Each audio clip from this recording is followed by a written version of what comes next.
Whether we eventually commit to it or not, most of us hope to have a successful financial 2022. However, we all know that hope is not enough. We need a plan. So in this video, we'll be looking at tips for organizing or reorganizing your finances to get that financial success that we all hope for. You might want to consider looking for better job opportunities if you haven't yet considered it. This is not necessarily about organizing your finances, but earning more gives you more to work with as you organize. We can all do with some more money, so if getting an extra source of income is a possibility for you, you should try looking for opportunities. You probably already know that finding an extra source of income doesn't have to involve you getting a second or third job. There are a lot of income generating ventures out there that you can do from home in your spare time. However, you have to be really careful not to fall for scams and those pyramid schemes. Whether or not you seek out additional income generating revenues, though, one of the things you need to do this early in 2022 is reviewing your 2021 finances. If for any reason you kept a record of your financial income and expenses in 2021, good for you. But if not, just do the review to the best of your recollection. A month-by-month review would be a great idea because it might give you insight into what months you are likely to spend more money than others. You might also get an insight into what triggers you to spend a lot of money. Generally, doing a review of your 2021 finances would be very enlightening and would form a good basis for this year's financial planning. Next, you need a budget. Of course, you can't particularly draw up a budget for the entire year because a lot can happen in a month or even a day. But a budget, typically monthly, is very necessary because it can help to curb any unnecessary spending. The reason a monthly budget is more preferred is because a lot of bills are paid monthly.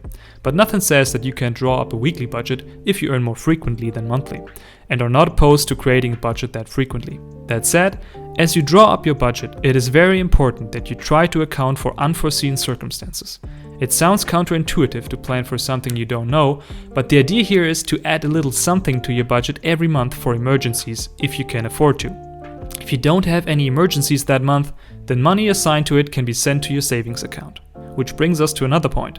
If you can afford to, make sure to set aside a little something every month, or every time you get paid. Whether you're putting that little something away for something specific, or just putting it away for a rainy day, you should consider saving. Automating your savings account will ensure that you do not get tempted to spend what you should have saved. So you might want to consider that too. Think of it like paying yourself first. And since we are talking about automating, you should also consider automating your bill payments if that's a possibility. This way, you are never late on payments and so do not have to pay all those late payment fees. As you put something aside in savings, you should also put something aside towards the payment of your debts. In fact, paying your debt should be more of a priority to you than saving, unless it is debt associated with the financing of a lucrative asset. We are talking only about consumption debt here. You literally cannot consider yourself financial free if you are chained down by debt. Also, the longer you hold off paying your debt, the higher the interest you accrue. So as much as you can, add debt payment to your budget. Something else that is important for you too is to have a plan for the worst case scenario. If you happen to have a medical emergency, is there someone that can pay your medical bills and ensure that your other bills are paid consistently? And if you have a bit in assets, consider writing your will too. No one's saying you're gonna die now, but it doesn't hurt to prepare. You can continue to update the will as you gain more assets. And with that, we come to the end of this video. Of course, there are many more things you can do, but this should definitely set you up for a financially successful year of 2022.